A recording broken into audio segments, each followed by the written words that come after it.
I have been covering Star Wars Galaxy of Heroes since I just had my 6-year anniversary on YouTube. So for 6 years, but I've been playing since 2018.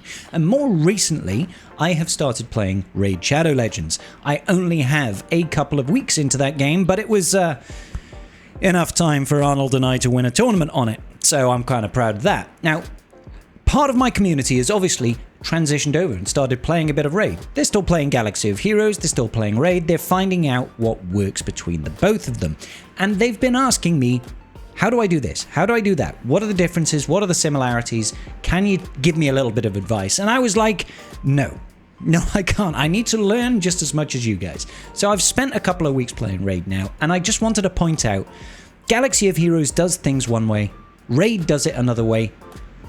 They're not objectively better or worse than each other. They just do things a little bit differently. And I think some things are good in one way and some things are good in another way. Let's talk, you and I, about Star Wars Galaxy of Heroes compared to Raid. How do they compare? Make sure you download the game using my QR code or the link in the description, and you will get yourself a really good head start. You will immediately have access to an amazing character in Tholin Foulbeard. Who is this guy over here? I've used him in the campaign mission, absolutely dominates everything really good in the clan boss against the Demon Lord as well, so absolutely 100% worth investing in him. Once you have then also hit level 10, you are going to get the epic unit Stag Knight. This guy is such a great solid support, able to put a decreased damage down on the enemy, able to give you a bunch of bonuses as well, including accuracy up and stuff like that. Really key. I was absolutely leaning on this guy to beat level 25 of the Spider's Den, so super good unit there. Once you get up to level 20, then you're going to be unlocking SWGOH, who I actually don't have in this account, but he is another really good epic support type unit. And then when you get to level 30, you're going to be getting Tagore, and Tagore for me was one of my goats. This guy is awesome. He's got a great aura, leadership. Essentially, that will give you additional max health to all of your units. He's able to revive. He's able to heal. He's able to do so much. He basically kept me in all of the bosses. How many times I've had a clutch revive from Tagore, bring the entire team back to get some additional damage in on a unit and finish out a wave. I don't even know how many times that happened. But he's an absolute banging unit to have in your roster. Now, I don't know how exactly I'm going to be able to keep swapping back and forth between these games, but I'm going to do my best, alright? There are a number of ways that we can compare this game. Let's get to the nitty-gritty of it, okay? Both games are hero collector RPG games, essentially. And by RPG, I don't mean that in the context of there is a big overarching narrative and story that you can engage with. That being said, there are hints of both in both games, right? There is some narrative in Galaxy of Heroes.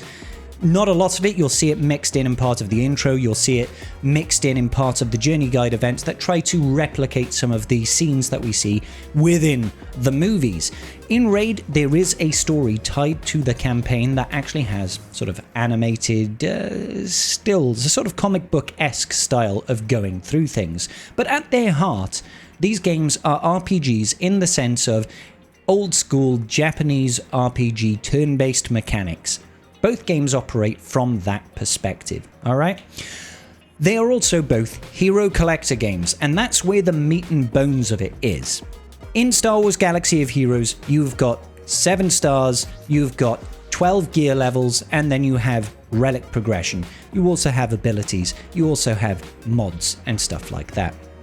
Let's take a look at Raid. How does it work in Raid? So Raid Shadow Legends also has lots and lots of characters. I don't actually know the total number of characters because I'm not that familiar with it. They also have a starring system. It is a little bit different. It doesn't go all the way up to 7 stars. In Raid terms, 6 stars is kind of the cap. However, they do have these things called Ascensions, which is where you can essentially add additional levels of stats, and certain abilities, like in Galaxy of Heroes, you have abilities there, have sometimes got modifiers to those abilities based on those Ascension levels, which is the purple stars. You'll see like a normal star is just like this gold color, but then you've got Ascended stars over here that give you small boost to your stats, as well as giving you potentially certain abilities or passives that will gain additional effects. That's not something that is generally featured in Star Wars Galaxy of Heroes, but the ability system works a little bit differently in Raid Shadow Legends, and I want to go a little bit more in depth with that when we start talking about abilities. Not only that, you also have red stars, and this is another type of progression still tied to that star ranking. You can't have like a 4-star Pelops, for example, unless, or a red 4-star Pelops, unless you've already got 4-star on the gold, right? You need to have gone through those other progression systems first. So they're essentially triple dipping on this. And those red stars do give you other stat boosts as well as access to relics, which is another form of progression in the game. So there are little bits of differences even in that base starring system, okay? We also have levels. In Raid Shadow Legends, the top level is level 60. But also, in order to hit that level, you have to max out your stars, and then you rank up those stars essentially by either sacrificing other heroes of the same rank. We can show how the ranking system works in a minute. For example, if I was to go down here to like a 2-star unit, right? Once this 2-star unit was at level 20, I would have to go ahead and go down here and start throwing stuff on this guy to get him to level 20. I don't really want to do that for the sake of this video, but we'll do it anyway. So there we go. He's now at level 20. Now you saw earlier, level 60 was the cap. Well, the leveling system in Raid works by your star level. You can only go up to your star level times 10, essentially. So at 6 stars, you can go to 60, right? At 2 stars, you can go to 20, 3 stars, 30, 4 stars, 40, etc, etc, etc. When you hit that level cap for the stars, that's when you can upgrade the rank. And in order to upgrade the rank, you either have to sacrifice additional units of the same stars, and we'll get into how you get units later, like this, and you can upgrade the rank. As you notice, it has reset the level. So on that unit, he almost gets completely reset. Now the base stars have increased his base stats and allow you to progress further, because now we can go to level 30, right? But you have to go through that leveling process. And you don't have to level up progress by sacrificing units. You can also sacrifice chickens. You can sacrifice, well, chickens are for ranks. You can sacrifice these XP tankards, which are tied to like the type of unit. So the leveling system is a little bit, I wouldn't call it more complex, but no, it is more complex. It's straight up. It's more complex than in Galaxy of Heroes. Galaxy of Heroes also currently goes to level 85, which is a higher top level, but you only ever have to do that once. When you star up units in Galaxy of Heroes, that's it, right? That's it. Now, I can't really show you starring in Galaxy of Heroes because my account is so old and so whale heavy that I've starred everything up. But essentially, when you get something at 1 star, 2 star, 3 star, 4 star, you essentially just farm that character's shards until you have hit the thresholds required. You can kind of see it here with Cobb Vanth in the bottom corner. You need 330 shards of him in order to max out his stars. But those are broken up into various sections. So 1 star is 10 shards, 2 stars is 15, 3 stars I think is 25, 4 stars is 30, and so on and so forth until you get to 7 stars. Your levels are not restricted by that. Some of your gearing is. We'll talk about gearing in a minute because that does differ with Raid Shadow Legends as well. It's a lot more linear in Galaxy of Heroes, where in Raid Shadow Legends it feels a little bit more cyclical. You almost prestige if you're familiar with Call of Duty. You know, you complete it, you loop it, you go again, you go again, you go again. And that sort of embeds a grind mechanic essentially into the game. It's a way of constantly recycling. Now in Raid, like I said, you don't actually have to just use characters and potions and stuff. That's the easiest way to get the levels up, right? Or there's a feast item, I think it is, a ham item that will just completely max out a unit, right? When you go into the campaign mode and use your units, or in dungeons, use those units in those battles, they'll actually earn experience points as well, and that can help them level up. So a lot of people will go to Brutal and they'll go to 12, usually 6 if you're farming XP, or 3 if you're farming for materials to sell, essentially. And you can farm these and you can use units for food, they call it, when you sacrifice those units to get higher stars on other characters that you actually want to develop. They use those to level up those characters, right? And it will also work for dungeons and things like that. So let's take a moment now and talk about abilities and how they differ in the games, because it is a little bit different again. Over here you can see you've got the different types of progression here. We'll talk about all of these. You've got your skills.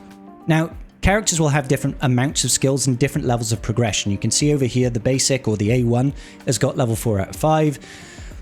Then you've got another A2, A3, and then you've got a passive. Passives are kind of like uniques in Galaxy of Heroes, a little bit like that. And then down at the bottom, you've got auras. Auras are the equivalent of leaderships. However, I would say that in Raid, auras or leaderships are essentially a lot more general. In Galaxy of Heroes, your leadership abilities are usually, at least nowadays, very, very specific. You know, you might have someone like CLS that only really benefits rebel factions.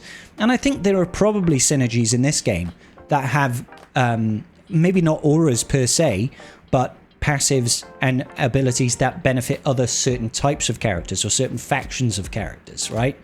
But in Galaxy of Heroes, that is a lot more nuanced, that's a lot more embedded, where here it feels like you've got a little bit more breathing room to have a bit of theory crafting. Feels like kits are more designed to tackle certain game modes rather than designed to work with other characters, if that makes any sense at all, okay? So auras over here are the equivalent of leadership abilities. They don't have levels per se. You've got blessings over here. These are more general boosts that you can apply to characters, but obviously only once you've got those red stars, as you can see right here, requires a red star. And then your basic abilities, right? Your basic abilities and your passive. Now, the way that these level up is very different to Galaxy of Heroes. If we were to go to the tavern where you do all your sort of upgrading, you can see that you've got a skills section here, and I can use a book, and that book will apply to one of the abilities. Now, when you're in Galaxy of Heroes and you look to level up an ability, it's very straightforward. You click the ability, like down here you'd be, I'll click this. This is the ability that needs a level up on it, right? And then you spend your materials and you just unlock the ability to higher and higher ranks. And those materials are very easy to come by. It's very, very different in Raid. In Raid, you have generic books that tie to the level of the character, the rarity level. So Pelops is a legendary unit, so he requires legendary books, essentially, in order to actually get his skills ranked up, right?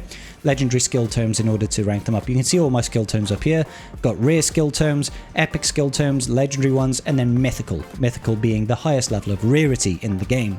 In Galaxy of Heroes, you don't really have rarities per se, but you do have levels of effectiveness of units, right? You've got standard marquee units, and you've got conquest units, and journey guide units, and then you've got galactic legends as the echelon, the top echelon of power, which I assume mythical characters are kind of the Raid equivalent of galactic legends. I don't know that for sure, I'm just trying to make an equivalence, okay? So leveling up the abilities requires these generic tomes, which you could argue is no different really from ability mats in Star Wars Galaxy of Heroes, but the way that they apply to the skills is actually completely random.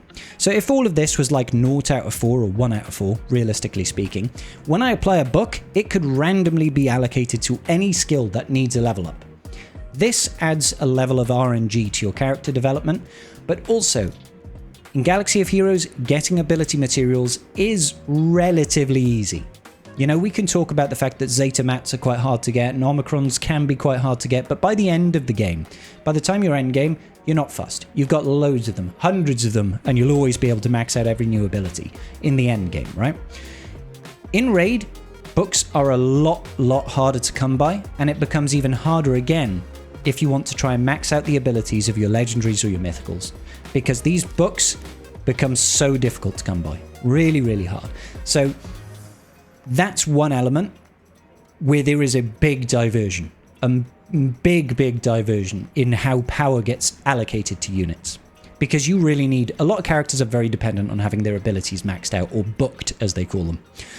Okay, so we also have Relics. Relics are another form of progression in the game. It's sort of, Raid very much is kind of a game that sort of builds on power bit by bit by bit by bit by bit.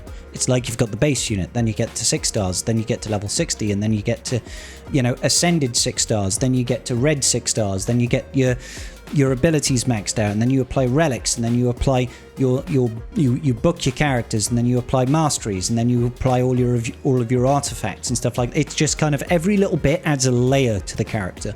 Whereas in Galaxy of Heroes, you've got your gearing system. You go to gear 12, you go to gear 13, you go up to relics, you take them to relic 8, 9, 10, wherever you happen to be, and that's kind of it, right? It's a little bit. Each individual thing in itself for Raid doesn't necessarily make the big massive difference outside of artifacts, but the end result is always important. And these relics are not unique to characters. They are generalized relics, at least from what I've experienced anyway.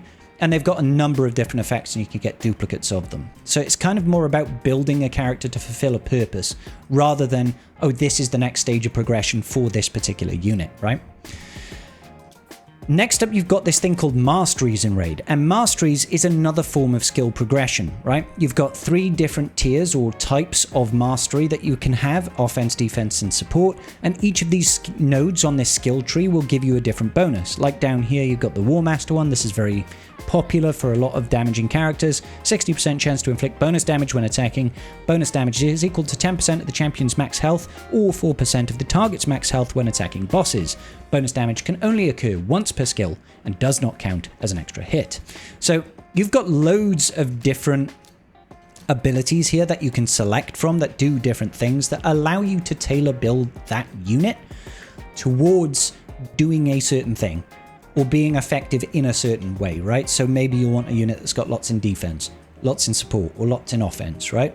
And you can't have everything. There's always a selection. And in order to get these unlocked, you have to farm a certain type of game mode, which is the Chimera Dungeon, right?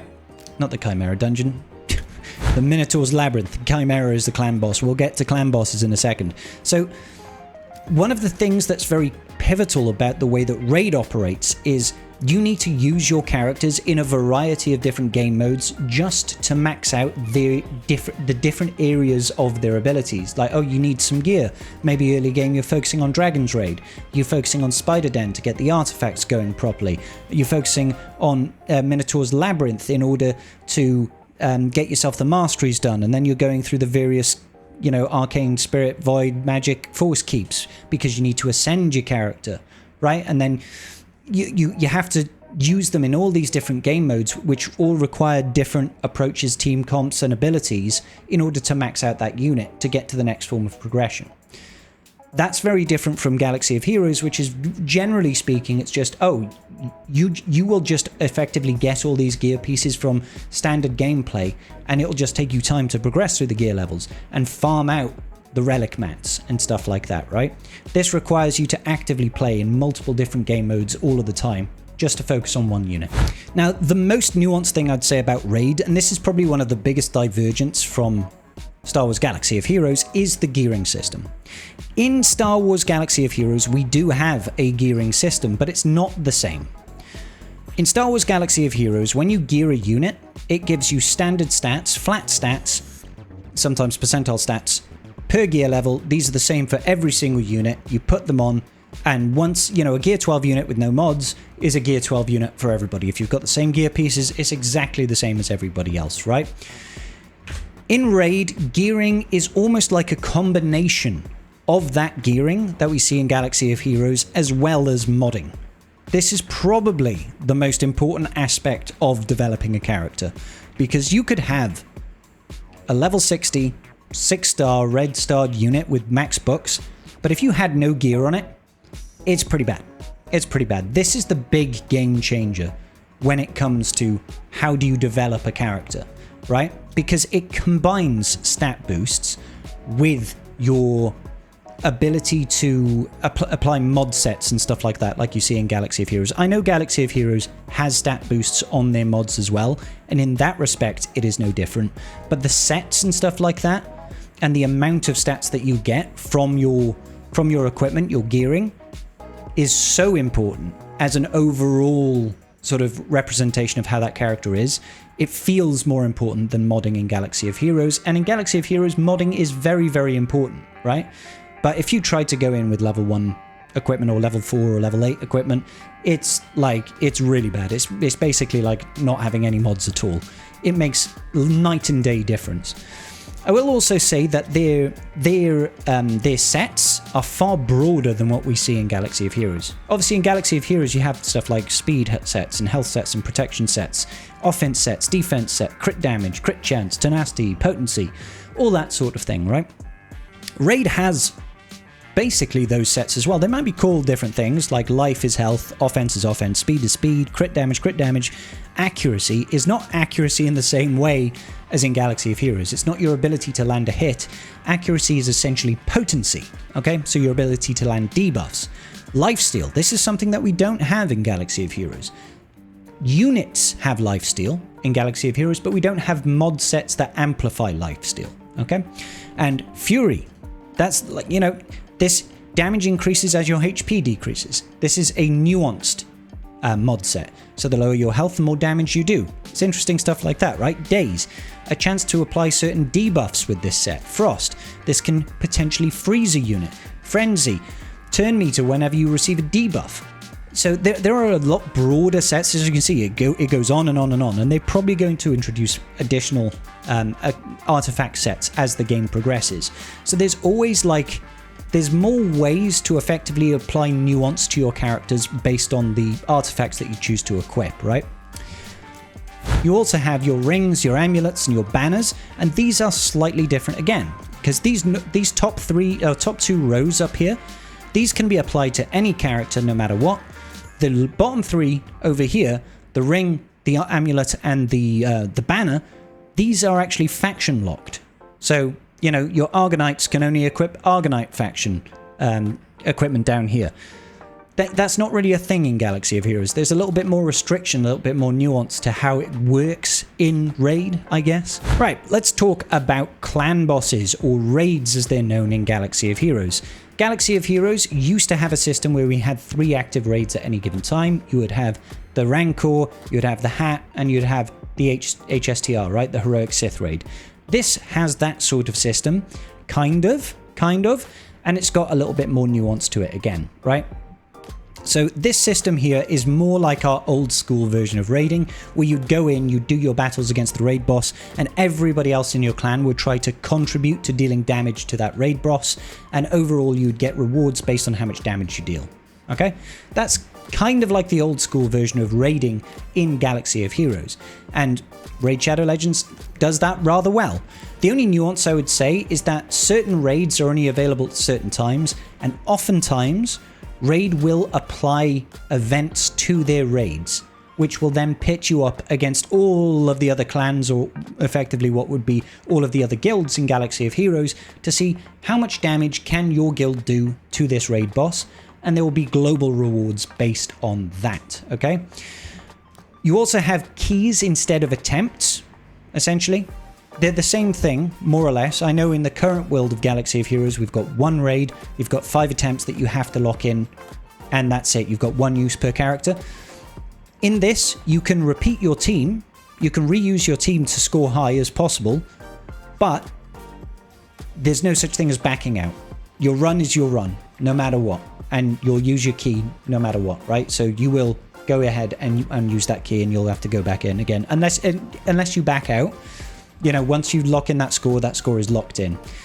And you only get 2 attempts, right? And certain raids, clan bosses are not going to be active. You can see over here it's got the clash is on at the moment, where it will compare your score and your clan score against a bunch of others, and you'll get additional rewards. It's something that you don't really see in Galaxy of Heroes. There's a lot of events that sort of try to force engagement in the game, essentially, that you just don't see in Galaxy of Heroes. You can see we've got tournaments running at the moment. This is not something that you see in Galaxy of Heroes, you know, and it's stuff like beating one of the dungeons in as quick a possible time as you can. If I was to try and make a comparison, the closest thing I'll get is TW. They have got clan versus clan. I've not managed to engage in it just yet, so I can't really compromise on that and show you how is that different, right? But they all share many of the same game modes. All I would say is that in Raid, it is definitely has a much broader focus on PvE activities, and those PvE activities become incredibly important at all points in the game whenever you're trying to build up characters. You don't tend to like hoard different types of materials in order to get characters. You tend to have to say, oh, I'm working on X, Y, or Z unit. Let's go and take them into these dozen different game modes in order to earn, you know, scrolls for your masteries, or potions so you can ascend the unit, or you're getting your gear, or you're getting your or whatever it might be, right? You've also got things like Doom Tower, and this is kind of similar to Galactic War, I guess, or maybe even Conquest to a degree. It's not really, per se. Not really. You get small incremental rewards as you progress, and you get rewarded for progressing, and you've got different abilities to use in these different keys to use to unlock different battles and things like that. When it comes to battling, I will say that compared to Galaxy of Heroes, you do a lot more auto-battling, but that's very, very different to simming in Galaxy of Heroes. When you are simming something in Galaxy of Heroes, for example, I've got 100 energy right now, and I want to farm some Chirotech, for example, because I want to turn that into making droid brains or aeromags, right? You just go to the node and you hit multi-sim, and you're like, boom, there you go, got your reward straight away, and I got no Chirotech because luck is on my side, baby. That's as simple as it is. In Raid, it's not quite the same. In Raid, there are very few cases where you can actually sim in that fashion. Most of the time, you are auto-battling, which is you'll go ahead and you'll select the node that you're looking to auto-battle. You'll go in, I'm probably not going to go in against the Raid boss, the end sector boss, and you'll use multi-battling, right? And you can do that in a number of ways. You can do that in normal multi-battle, and as you go in, let's just say we'll do a multi-battle here. It's just going to go in and it's going to play through, and it'll be on auto. And it'll say, look, you're on battle 1 out of 247. And as long as your game is running, it'll just keep playing that if you've got the energy to use it, right? And it'll just do that. And a lot of Raids battles are sort of designed to be auto battles. You can take the helm. You can go ahead and take the helm and just say, oh, I don't want to do that anymore, right? I'll let him finish the battle. But you don't have to for a lot of the content. And a lot of the content is based around farming it. Now, the other way of auto-battling is actually background auto-battling, and it only unlocks, I think, when you hit about level 42 on your character's account. And essentially what that does is it will be simulating all of this in the background, provided you are still logged into the game. So as you can see, let's do that exact same mission in the same way, but instead of doing a normal auto-battle, I'll just say do 2, and we'll start a background multi-battle. And as you can see, it says it's doing it here, and it'll show you progress. And you can just go about your business in the game. You could, go to the tavern. You could level up some of your units, or you could look at upgrading their skills, or you could look at, oh, what do I need? Or maybe you build some gear in the forge and stuff like that. But you can't do any actual battling. So you couldn't then go in to do a arena battle. You couldn't then go in to do a clan boss battle. You'd have to call back your units that are on your auto battling. So it's similar but different. Similar but very, very different. Now, the last big thing that I want to talk about is how do you actually get new units? In Raid, it is more of your prototypical sort of gacha game, where you have different types of summoning currencies, essentially, that can get you different rarities of your champions, right? So you got mystery shards, and they're kind of the basic, the very lowest tier. These will get you the cheapest and easiest units, right? The probably not the most effective. Then you've got ancient shards, which can actually get you up to legendary and epic units. But again, the chances of getting a unit that you want or a unit that is good is quite slim. And then you go void, and this will give you a specific type of unit, the void type of unit, essentially. Just think of it as kind of like you've got your typical rock paper scissors formation that you see in a lot of RPGs, like water beats fire, grass beats water type thing, fire beats grass, right? But in this instance, there are those, and then there's a void, which is kind of like neutral against all of them. And you can only summon those units through these void shards, I believe. And then you've got primal shards, and these are the only ones that can get you mythicals, but it's chance-based, right? It's completely chance-based. So in Galaxy of Heroes, when you're working towards something, you can be very deliberate. You can be like, I want to get Commander Luke Skywalker. I know that I need to farm XYZ units. I will farm those units in particular on those hard nodes, right? So you'd go in and you'd be like, I don't know, I want to farm 5s. You'll search for 5s and you'd be like, oh, he's in the Cantina store. I will get 5s shards. Or I will farm 5 shards on the dark side. You can't do that in Raid. In Raid, it is very much a case of it's a potluck. Not always. There are oftentimes events and stuff like that give you specific rewards. And you've got fusions over here, which are the same sort of thing, right? You will guaranteed to get this unit, in this case, Lady Mikage, But you have to, in order to get her, you have to fuse multiple characters and max out their stars in order to make specific units to fuse into her. So it's a very, very lengthy process if you want to be able to do it. And that gives you your equivalent of, right, a galactic legend, right? But in order to do that, you need to be able to have summoned so many of these units. You'd need thousands and thousands and thousands, right? Well, maybe I'm exaggerating here. You'd need a lot, and they're only available for a short amount of time, right? And then some of them are always available, and you can just work your way up to get them. And some are easier than others, some are harder than others, right? But generally speaking, that's one of the biggest differences, is you can't be quite as deliberate with your farming. Part of the charm of Raid is what have you managed to achieve based on the units that you have pulled. Maybe you get lucky and you pull a legendary. Maybe you get really lucky with a primal and you get a mythic, right? Even if it's like a 1% drop rate or something like that. And that breeds excitement, I guess. It does breed excitement. It's like, oh my god, that's so sick. I pulled myself a legendary unit from, you know, just a standard shard. Well, not a standard shard. Maybe you got it from, you know, an ancient shard or something like that. And that breeds excitement. And it makes everybody's account just a little bit different, right? Makes everybody's account a little bit different. So it lends itself to a lot of replayability and getting additional accounts off the ground. Anyway, ladies and gentlemen, that's kind of my high-level wrap-up. There is a lot more nuance, but I realize this video has already gone on for a long, long time. I will be continuing to making a couple more raid videos over here, sort of explaining my journey, explaining my path. Hopefully you'll join me for it. Ladies and gentlemen, thank you so much for your time. Hope it was helpful for you, and I will see you all in the very next video. Peace out and big love.